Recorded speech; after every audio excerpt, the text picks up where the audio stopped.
Hey, what's up everyone? So let me show you a very simple painting exercise that I believe can be very effective if you do it properly. I actually got this exercise from Ahmad Al-Duri. I bought his digital painting course and this exercise was included in it. I thought that this exercise was pretty good, so why not make a video about it? So here I am. So this exercise is divided into two parts. Let's start with the first one, which is simply painting an apple from reference.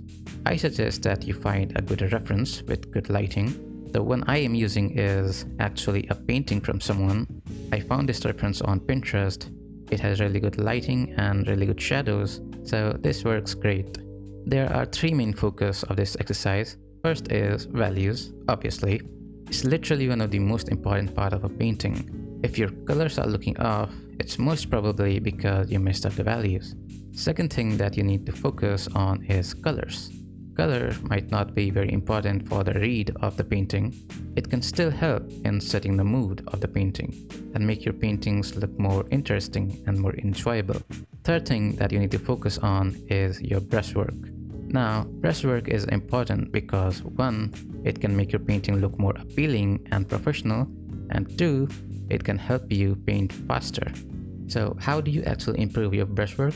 First, always go from big shapes to small shapes. It means you should use a big brush to define your important shapes, and only after that is done, you should go for smaller details using a smaller brush. Second is that your brush strokes should be purposeful, which means that every stroke should be there because you intended it to be there. Don't just keep unnecessarily noodling on one area. The less brush strokes you use, the faster you will be, and your strokes will also look more purposeful, which makes your painting look more professional. Once you're done with painting the apple, do it again. Paint as many apples as you can. Your first apple will be the worst one, of course. The fifth will be better, and the 10th will be even better. So, put in the mileage and you will definitely improve. The second part of this exercise is painting an apple, but this time we are going to use some of our imagination. In this exercise, we will change the shape of the apple. We are using the same reference, but this time we are not just copying it. Now, how you do it depends on you, but I would suggest that you go for something simpler first, like elongating the apple, making it look more cylindrical. That would be a good start.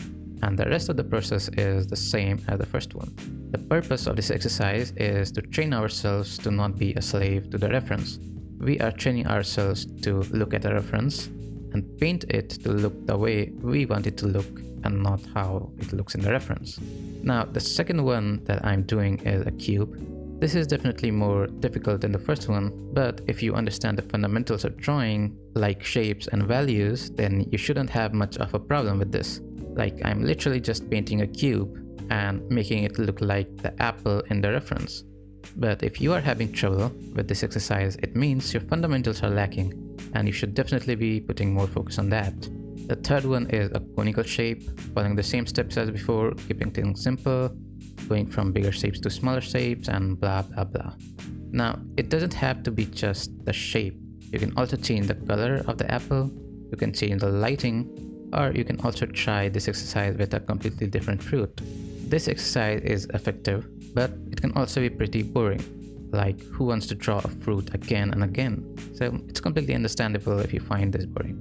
These exercises are not supposed to be done daily. They are supposed to be done like once a week or even a month. But when you do it with complete focus. So yeah, this is it for this video. Let me know your thoughts in the comment section.